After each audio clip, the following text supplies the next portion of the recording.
Banyak yang bertanya-tanya kenapa Indonesia bisa kebal dari inflasi yang menjadi isu ekonomi global. Apakah memang kondisi makro di Indonesia begitu kuat sehingga kita patut lebih percaya diri? Bagaimana sebaiknya kita melihat inflasi di Indonesia? Apa saja risiko-risiko yang ada di depan mata kita? Berikut analisis dan tips dari Adrian Panggabean, ekonom senior, praktisi keuangan dan investasi. Inflasi di Indonesia itu kan disubsidi ya,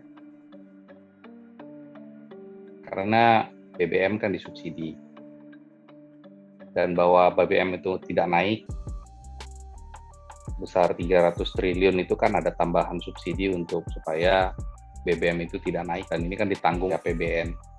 Jadi ini kan sebetulnya inflasi yang disubsidi ya, karena begitu BBM naik ya, Pertalite misalnya naik, ya kan sudah terbayang ya apa yang akan naik. Jadi yang perlu kita lihat ini kan adalah bukan angka inflasi yang disampaikan oleh pemerintah, tetapi indeks atau tekanan biaya hidup yang dirasakan oleh masyarakat yang di jalan. Saya ambil contoh ya, 2 minggu lalu saya makan ke langganan saya warung kue tiaw. Biasanya kue tiaw di situ harganya 25.000 satu piring. Akhir Juli saya makan di sana, harganya sudah 45.000. Lalu saya kan bilang, wah ini harganya naiknya banyak sekali, kan dari 25 ke 45 kan itu 65% naiknya itu kan. Lalu si ibu bilang, mohon maaf terpaksa naik, karena semuanya naik Pak, mulai dari harga terigu, harga daging, harga cabai, sampai dengan harga gas, minyak, ya. Jadi terpaksa Pak harus naik sebanyak ini. Jadi saya penasaran kan, besoknya saya pergi ke warung lain. Jadi di warung lain itu biasanya kalau beli nasi di situ 15.000, ini kan istilahnya kan makanan mahasiswa ya. Itu piringnya penuh ini. Jadi macam-macam, udah dapat lauknya, nasinya banyak. Kemarin nih saya beli 15.000, itu nggak nyampe setengah piring itu isinya. Lauknya juga sedikit sekali. So we're talking about 50% discount in terms of quantity ya, with the same price. Jadi kenaikan harga di warung nasi yang kedua dengan kenaikan harga sepiring kue tiaw yang pertama tadi, itu more or less around the same magnitude, 50-60%. Begitu ya. Nah, saya belanja dong di pasar basah. Saya belanja. Jadi kira-kira di kuartal 1 saya pernah belanja di pasar basah. Saya mau coba dengan uang 150.000 saya dapat apa? Wah banyak.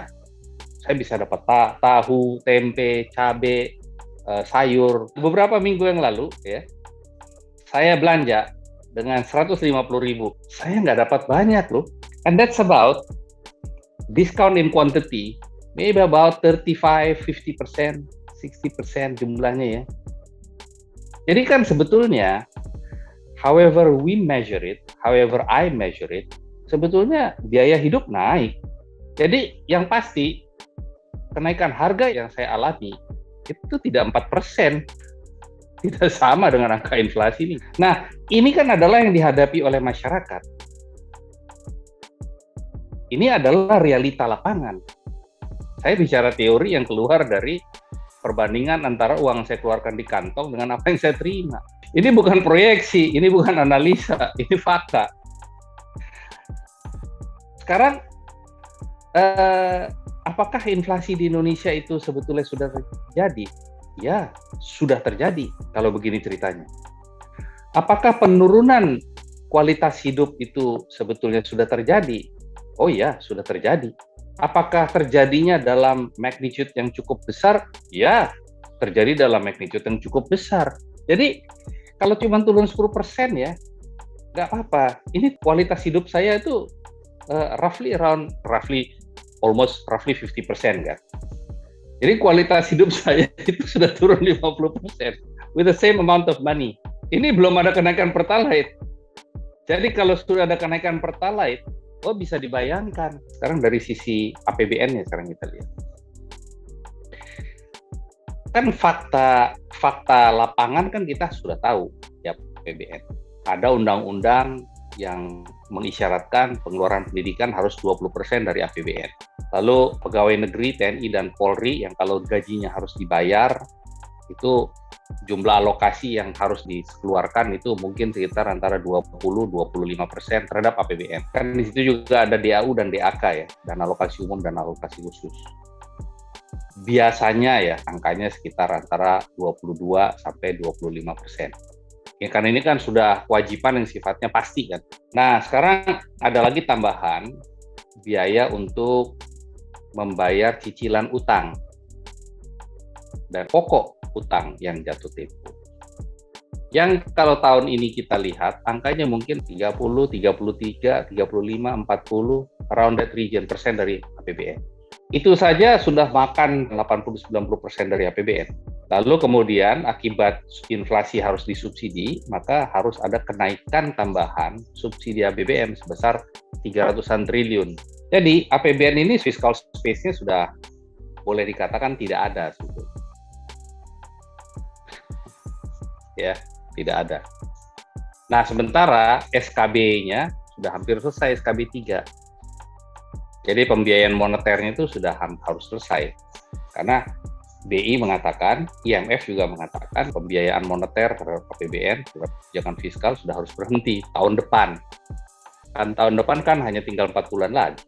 Nah, di tengah ketiadaan fiscal space dan keinginan APBN untuk terus mensubsidi inflasi, padahal inflasi in real terms, yaitu biaya hidup yang dihadapi masyarakat sudah naik, dan interest rate tidak naik, dan kalau nantinya harus naik, ini kan semua konstelasi yang sebetulnya sudah terbayangkan oleh saya sebagai ekonom ya.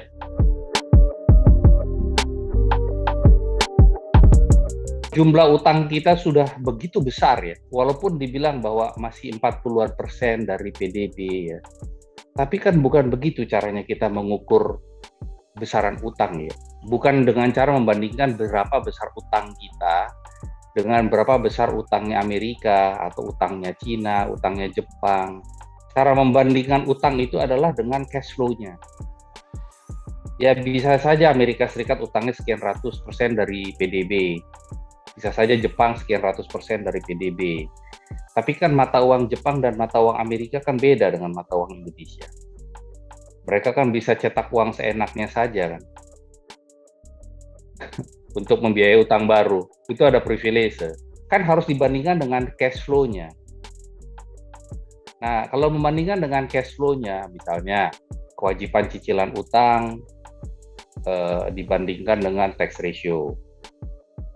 Kemudian potential yield dari bond market atau tingkat suku bunga utang dibandingkan dengan pertumbuhan ekonomi. Pertumbuhan ekonomi kan adalah pertumbuhan kue-nya kan, atau kemampuan bayar kan. Sementara yield itu kan adalah berapa yang mesti dibayar kan. Itu adalah metrik-metrik standar untuk melihat membandingkan antara jumlah utang dengan kemampuan membayar utang. Saya sih sebetulnya dari dulu melihat ya upaya untuk membanding-bandingkan utang Indonesia dengan negara-negara lain, bahwa kita utangnya masih kecil. Ini sih bercanda menurut saya sih. Kita tuh tidak berada dalam situasi yang aman menurut saya.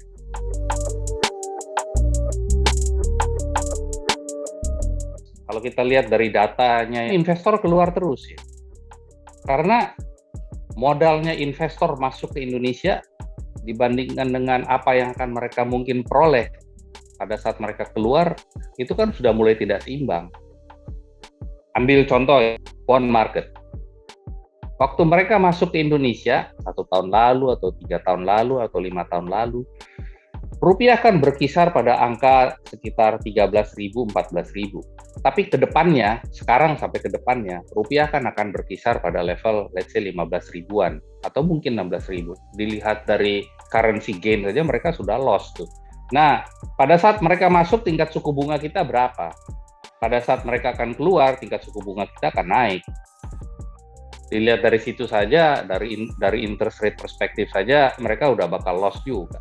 Nah, mau ambil contoh lain di equity market.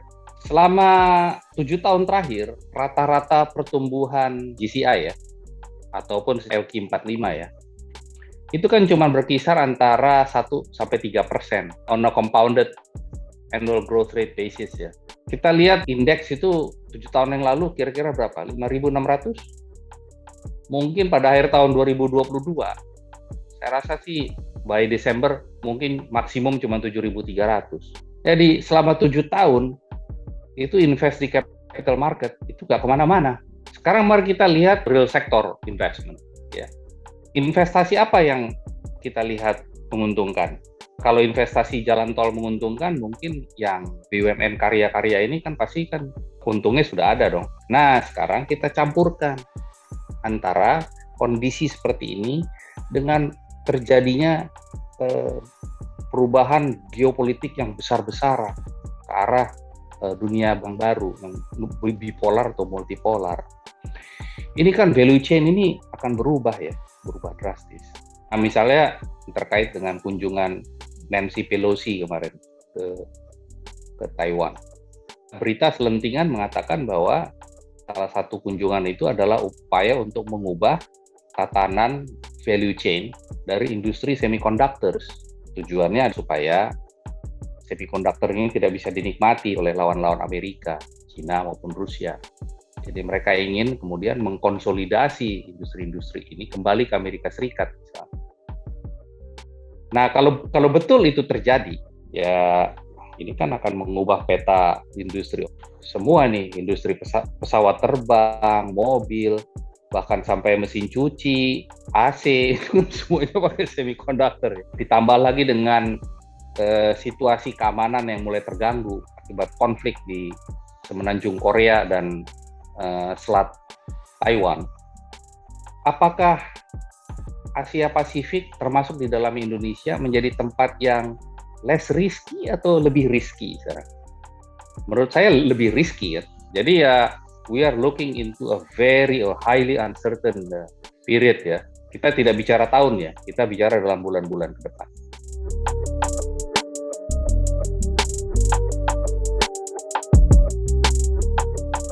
Mungkin pada titik ini sih sulit ya memberikan saran ya, karena ini kan perubahan besar ya, dan banyak yang tidak diketahui, variabelnya banyak yang unknown. Jadi memberikan advice pada saat variabel unknown itu tidak diketahui mungkin tidak bijaksana.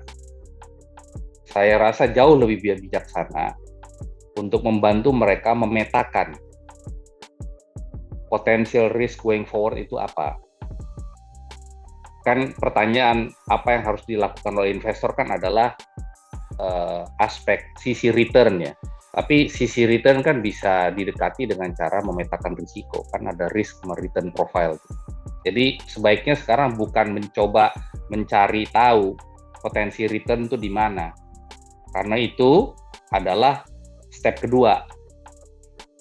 Step pertama yang sebetulnya harus dilakukan oleh orang-orang adalah memetakan risiko dulu. Saya rasa pembicaraan kita ini adalah pada upaya membantu investor pada step pertama.